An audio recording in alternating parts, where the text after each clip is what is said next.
I'm curious. Have service providers forgotten who the customer is and who should be driving the terms of the engagement? Um, how many of you have gone to a doctor's appointment, which you've scheduled weeks or months in advance, and then you're told if you don't show up on time, they're going to charge you a late fee, and then you arrive, and lo and behold, the doctor's not available? Which, honestly, I understand sometimes you have to fit in people who are, let's say, sick, and you're just coming in for a well checkup. They probably should take precedence. But there's no capacity in the schedule for that. And so you suffer, even though if they would suffer for similar reasons, you would be charged. I'm getting some work done on my house, and so they're redoing the roof and some other things, so they had to take down my gutters. So unbeknownst to me, they show up, they take down my gutters. So I messaged the service provider, who I like very much. I like my doctor too. But so I messaged the guy and I said, so does this mean, the materials have just arrived today, unbeknownst to me, the gutters are down. When can we expect the work to be done? Is there anything that we need to do in advance for you to be able to do your job well? And I get a response 2 or 3 days. Okay, what does that mean? Are you going to be done in 2 or 3 days? Are they going to start work in 2 or 3 days? What does this mean? And then I get back, they'll probably be there in 2 or 3 days. Okay, so and trust me, I understand, especially the more people who are involved in any kind of service, the harder it is to coordinate and schedule and make sure that everything is in the right place at the right time. I mean, that's to some extent the role of a professional services firm, is to have the right people in the right place at the right time to provide the customer the value that they're expecting for the service. But isn't it about the customer? It's not about our convenience. It's about the customer. So as we kind of define our business model, and as it has evolved over the year, it has been more and more about the service provider to optimize our schedule so we can maximize our revenue, sometimes at the sacrifice of the customer. And I think that some of the newer business models are trying to rectify the situation.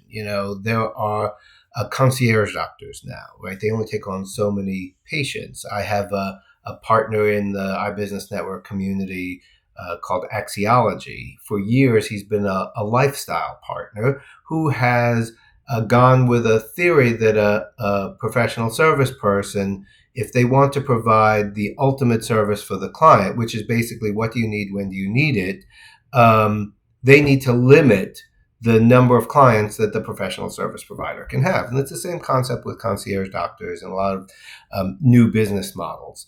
And to be perfectly honest, for years, I would always say that works for sole practitioners, small firms, and not for the larger firms, right?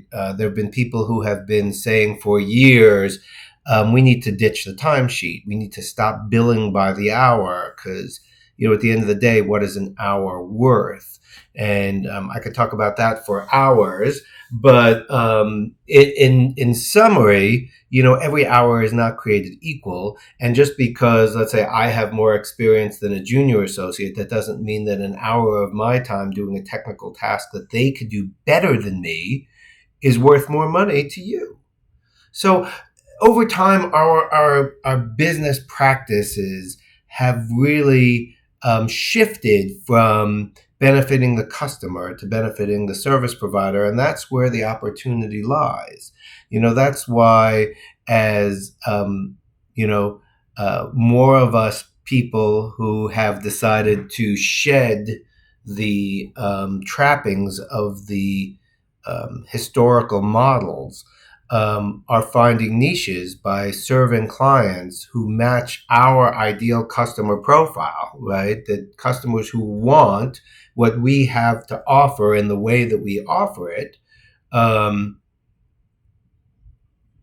get better value and And we can provide that value without necessarily having the timesheet, which not only has served as a billing mechanism, but has served as a capacity measure, and it has served as an efficiency measure. And so, to get rid of these mechanisms of the old models is very difficult for firms.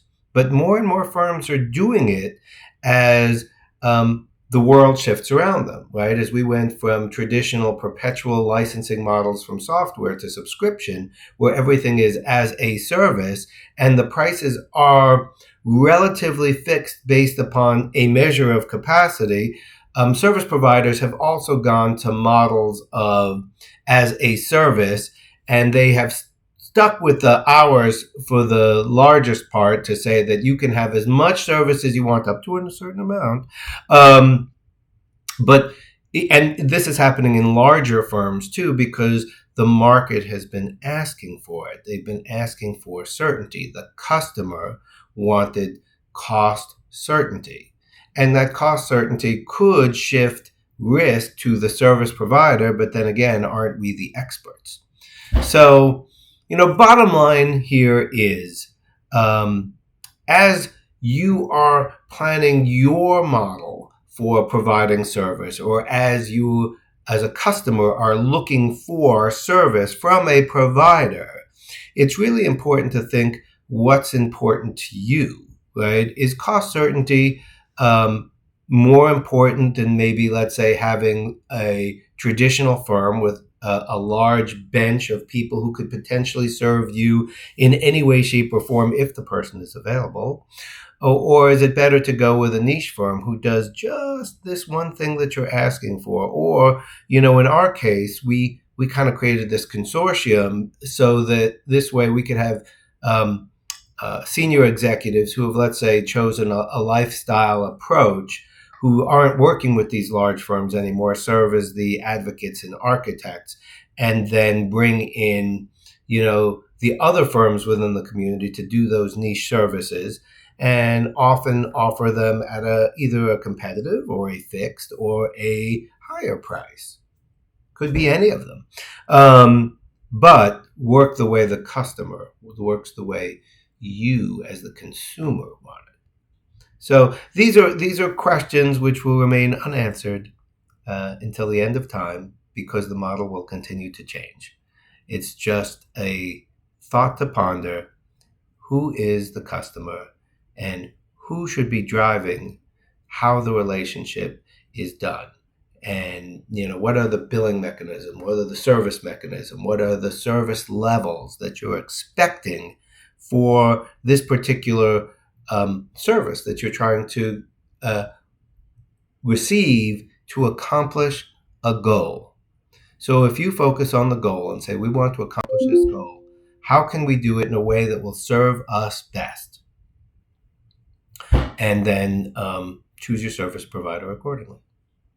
Have a great day.